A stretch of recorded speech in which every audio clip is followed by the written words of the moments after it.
Hola, hoy es día 8 de septiembre y sí, hoy es día de la vuelta al cuento, hoy es día de vivir del cuento.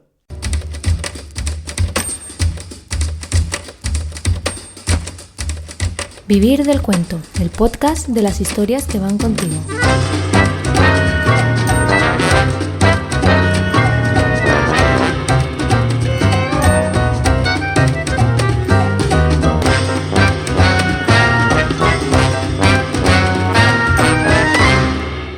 Soy Robert Sendra y os doy la bienvenida a esta segunda temporada de Vivir del Cuento, el podcast de los lectores sin tiempo para leer, en el que el día 8 de cada mes podréis escuchar un relato sonoro, vibrante y sorprendente mientras vais al trabajo, mientras hacéis ejercicio o mientras estáis en el coche.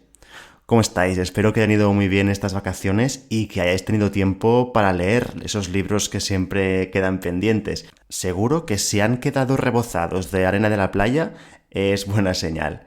Yo comentaros que he estado de ruta por Galicia y la verdad es que, claro, entre bosques, acantilados y castros, pues la inspiración no me ha faltado.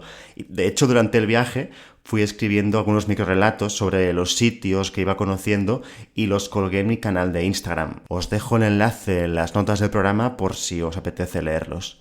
Y bueno, ya sin más preámbulos, quiero presentaros el cuento de hoy, Las voces de Úrsula, escrito por un servidor. Por primera vez en el podcast nos adentramos en el género del terror y el suspense para acompañar a Osorio a las profundidades de una casa que parece maldita.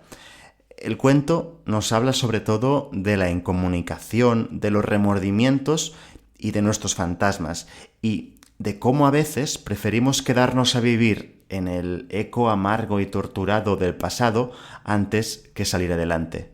Creo que el espíritu del cuento ha quedado muy bien reflejado en la ilustración que ha hecho para este relato la artista Alba González. Os dejo también el enlace en las notas del programa por si queréis aclimataros al tono un tanto tétrico de la historia. Bueno, no quiero daros más pistas, mejor que descendáis vosotros mismos al sótano de Úrsula y saquéis vuestras propias conclusiones.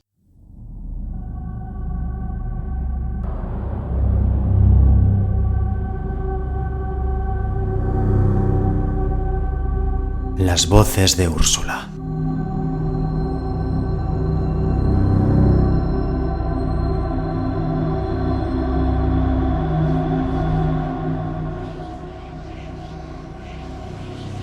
Yo nunca quise venir a esta casa.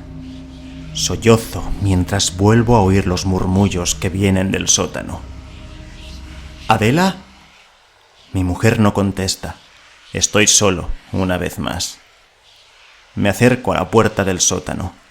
3 años he evitado abrirla, pero las voces zumban cada vez más altas y, sin embargo, ininteligibles. Suenan enlatadas. Parecen encerradas en el altavoz de un teléfono, ansiosas por salir de su escondite. Tomo aire y giro el pomo con la mano buena.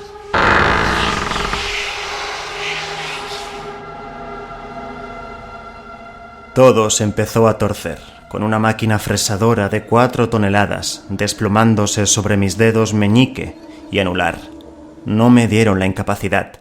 La Seguridad Social consideró que, pese a tener 2 dedos inútiles de por vida, podía seguir desempeñando mis funciones. Qué pena que mi jefe no considerara lo mismo, ni él ni todos los otros empresarios de la ciudad. Yo, en el fondo, me alegraba de no tener que volver a oír el ruido de la fresadora. Suficiente calvario tenía ya, escuchándola en sueños. No dormía más de 2 horas seguidas. Me despertaba el estruendo de la máquina, perforándome el cerebro y haciendo virutas con él. Y me levantaba sobresaltado cada vez que visualizaba cómo esa mole de metal se abalanzaba sobre mí. Cogí miedo a meterme en la cama y dormir. Sentía que de un momento a otro el techo podía hundirse y aplastarme. De día podía controlar mis temores. Bastaba con mantener la mente entretenida leyendo, acercándome al puerto para observar cómo los barcos pesqueros volvían de faenar o dando comida a los gatos y las palomas que vagaban por las callejuelas tan perdidos como yo.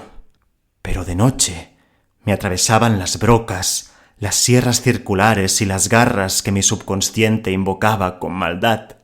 Entre noches en vela y mañanas con enormes dificultades para pagar las facturas, fui desapareciendo, discretamente, sin hacer ruido.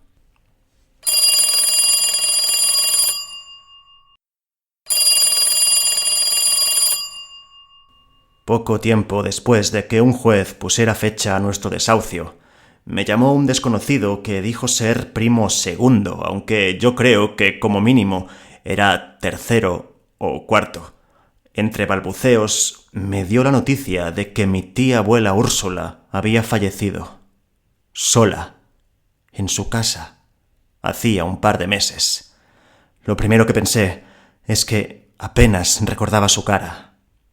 Entre eso y las horribles circunstancias de su muerte, yo y mi primo tercero o cuarto lloramos, los dos con el teléfono enganchado a la oreja, por la desaparición de una señora borrosa en la memoria. Pero Úrsula no siempre había sido una desconocida. Tan solo era que los años sin felicitarle las Navidades se habían acumulado más de lo que me hubiera gustado. Siempre había sido así a lo largo de mi vida. Una retahíla de llamadas perdidas y llamadas pendientes habían ido deshaciendo mis lazos con los demás. Desempolvé la caja de latón en la que guardaba las fotografías bastardas, aquellas que no encontraban un puesto de honor en las páginas de los álbumes. Encontré la foto que testimoniaba la última vez que había visto a la tía Úrsula. Fue el día de mi boda. En la imagen, de un tono anaranjado como quemado por la luz, aparecía menuda y blanquecina, con un vestido enjuto y llamativamente sobrio. El fotógrafo la inmortalizó, agachada hacia unos niños a los que sonreía, alargando las manos hasta ellos como si quisiera acariciar a un gato. Mi memoria fue devolviéndole el color natural a la fotografía. Recordé lo poco habituada que estaba Úrsula a tratar con las personas. Cada vez que se veía obligada a salir de su aldea para una boda, un bautizo o un funeral, se deslizaba con los niños, porque con ellos se sentía más cómoda, sin etiquetas sociales ni la obligación de iniciar conversaciones vacías. Mis recuerdos se fueron a tiempos aún más lejanos, a aquellos veranos interminables de helados derritiéndose entre los dedos, cuando Úrsula nos reunía a mí y a mis primos, y nos lanzaba piñas para que nos abalanzáramos sobre ellas para recogerlas. Estaba tan acostumbrada a tratar con animales que nos hacía compartir juegos con sus viejos perros. Me sorprendí sonriendo. Qué pena no ser consciente de que un momento es especial, precisamente en el instante en el que está sucediendo. Murió sola, en su casa, hacía un par de meses. Pocas semanas después me llamó un notario para la repartición de la herencia. Resultó que yo era el familiar más cercano de la difunta. ¿Yo el más cercano? ¿Yo, que había delegado en Adela la responsabilidad de mantener vivo el contacto con mi familia? «No quiero ir a esa casa», gruñí, aunque sabía que la decisión estaba tomada y que en realidad no había alternativa. Seguro que no está tan mal, relativizó Adela, siempre práctica, siempre fría. Nos vendrá bien respirar el aire del bosque. No entiendes nada. La vieja casa de nuestro destierro se hallaba 15 minutos después de que el navegador perdiera la señal y 7 kilómetros más allá de que el asfalto dimitiera. El camino para llegar a ella burlaba un río con un estrecho puente por el que no cabía ningún coche, así que tuvimos que apearnos y cargar con las maletas durante el último tramo. Ya te dije que esto... Nos podemos comprar una moto, atajó Adela, contrariada. ¿Con qué dinero? De segunda mano. De niño había pasado muchos veranos en casa de la tía Úrsula. Por aquel entonces hubiera regalado todas mis canicas a cambio de quedarme a vivir allí para siempre. Estaba llena de rincones en los que esconderse y de ruidos con los que imaginar historias. Pero Cuando Adela y yo llegamos con las botas embarradas y las manos doloridas por el peso de las maletas, me quedé horrorizado. Aquello no había cambiado nada, pero me pareció inhabitable. «En unos meses o años me darás la razón», le dije a Adela, que permanecía en estado de conmoción. La casa se erigía junto a una piedra de granito. Para ser más justos, aprovechaba la roca como pared. La habían ido construyendo por partes a lo largo de décadas antes de que el éxodo y la pena lo asolaran todo. Cuando había dinero se agrandaba el salón, cuando nacían varios niños se añadía una habitación. Aquel grado de improvisación había hecho que cada sala reposara sobre un nivel distinto. A veces había que agacharse para cruzar un pasillo y en otras ocasiones había que escalar unos peldaños para alcanzar una de las estancias. Aún ahora tengo la impresión de que la casa sigue creciendo por su cuenta. Algunas noches en vela oigo el chirrido de sus vigas, como si se estuvieran estirando y deformando. Ya por la mañana me parece que las cosas han cambiado de sitio, que los cuadros han visitado otras paredes y las puertas han abierto nuevas habitaciones. Al principio Adela creyó que podría ordenar todo aquel alboroto. «Es mejor no remover demasiado los recuerdos», le aconsejé. ¿Cómo que no? Tenemos que convertir este despropósito en nuestra casa. «Nunca será nuestra». Ay. Adela suspiró y empezó por recoger y amontonar todas las herramientas, los documentos y las viejas prendas que esperaban en las cómodas, las baldas y los huecos de las paredes. Si no quieres tirarlo, ¿podemos guardarlo todo en esa habitación? Mejor que no. Ahí no molestará a nadie. La puerta siempre está cerrada. ¡Que no te digo! Nunca quise que abriéramos la puerta del sótano. Poco a poco Adela comprendió que aquella casa no entendía de reformas ni de cambios de orden. Por cada idea que ella intentaba poner en práctica, la casa de Úrsula nos devolvía un mensaje. Unas veces dejaba pasar corrientes de aire que nos resfriaban. Otras veces propiciaba que las fosas sépticas exhalaran un hedor putrefacto que llenaba de bascas nuestra convivencia. Los muros nos susurraban conversaciones que tenían lugar al otro lado de la casa, o que incluso eran de otra época y habían quedado atrapadas en los pasadizos. ¿Era Úrsula que me intentaba decir algo? En una de esas conversaciones huidizas me pareció escuchar a Adela. Agucé el oído y las paredes me contaron que mi mujer tenía una aventura con el panadero del pueblo. Yo no le pedí explicaciones. Esa misma noche aparecieron unas goteras en nuestra habitación que apuntaban a nuestra cama matrimonial. No cabíamos los dos sin mojarnos, así que decidí ir a dormir a otra estancia. Ya no volví a acostarme junto a, ni sobre, ni debajo de Adela.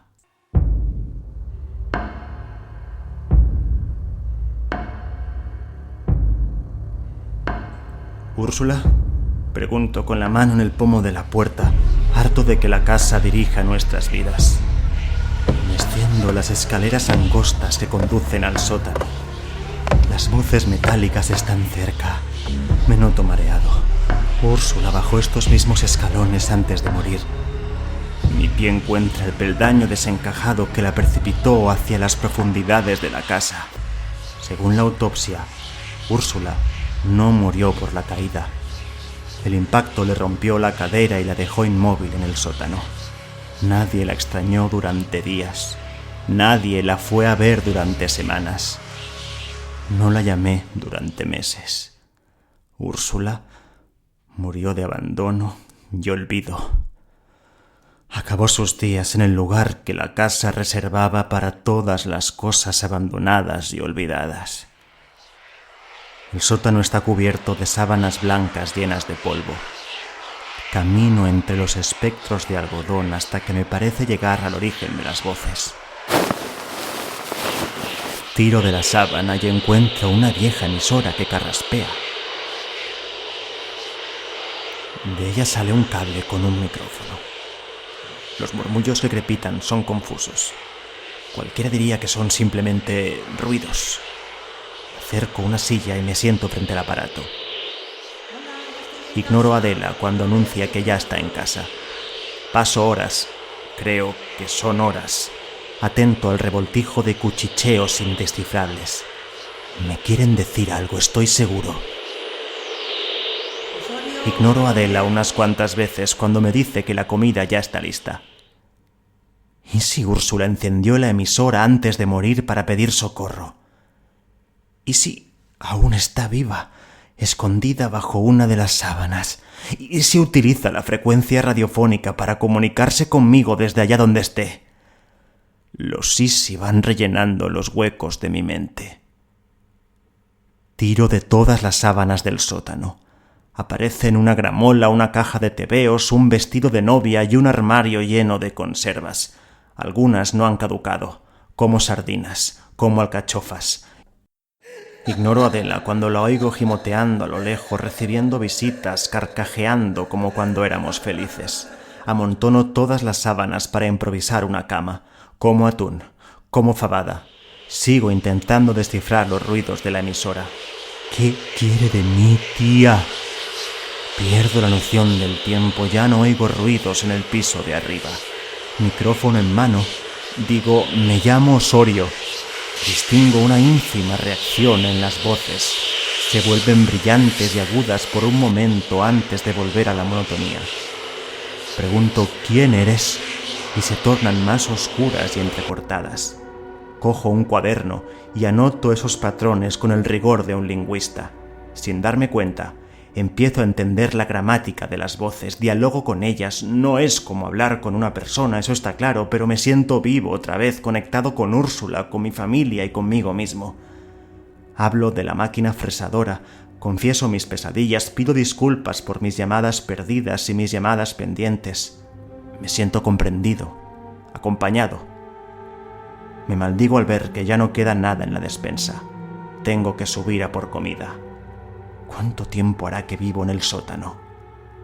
En casa de Úrsula ya no queda rastro de Adela. Parece como si nunca hubiera existido. Por suerte, antes de abandonarme, dejó provisiones en la cocina. ¿Un último acto de amor? Mientras los botes de garbanzos y de espárragos se van agotando, sigo intimando con las voces. Hasta que un día, de repente, la voz se vuelve clara y diáfana. Y me contesta en mi idioma. ¿Aló, aló? ¿Osorio? Sí. Hola, Osorio, por fin. La voz tiene un timbre irritantemente luminoso y alegre, insuflado de optimismo. ¡Qué alegría encontrarte al fin! Insiste. No sé a quién corresponde la voz ni por qué se toma esas confianzas. Me has hecho mucha compañía estos meses, ¿sabes? Continúa. Es como si te conociera de toda la vida. Empecé hace poco con la radioafición, ¿sabes? Cambio. El mundo me da vueltas. ¿Quién es ese señor? ¿Qué quiere de mí? ¿Me ha estado espiando? Desconecto la emisora de un manotazo. ¿Úrsula? Le pregunto a la oscuridad. No oigo nada. Estampo el aparato contra el suelo, subo corriendo las escaleras para trancar puertas y bajar persianas. No quiero que la voz alegre pueda encontrarme. Antes de salir del sótano, noto cómo se me tuerce el pie, el peldaño desencajado me balancea. Intento mantener el equilibrio, pero no hay barandilla y la pared es resbaladiza. Úrsula me empuja hacia las profundidades de la casa. Me precipito escaleras abajo. Aunque me noto algunos huesos rotos, consigo serpentear hasta un rincón del sótano. Me acurruco, solo, en silencio. Estoy en casa. Estoy en casa. Estoy en casa.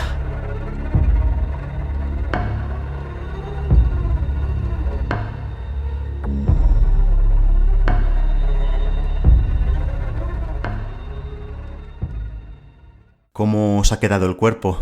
La verdad es que este es uno de los cuentos que más me ha sorprendido a mí mismo mientras lo iba escribiendo, porque ha evolucionado mucho desde la idea inicial hasta el resultado final que habéis escuchado hoy. Solo os digo que al principio lo había planteado como un relato que rozaba el humor, y al final pues ya veis cómo ha quedado. Si os interesa que os cuente el making of del cuento, os invito a apuntaros a la newsletter de Vivir del Cuento en vivirdelcuento.es/suscríbete. Hoy os enviaré un mail contándoos cómo ha sido este proceso creativo y también os entregaré el PDF del relato por si preferís leerlo. Y ahora solo me queda invitaros a que comentéis, compartáis y puntuéis este relato en la plataforma de podcast que estéis utilizando. Me hará mucha ilusión leeros y así pues también estaréis ayudando a que este programa llegue a mucha más gente. Y eso es todo. Nos escuchamos el 8 de octubre con un nuevo relato sonoro. Gracias por darle vida a este cuento. Un abrazo.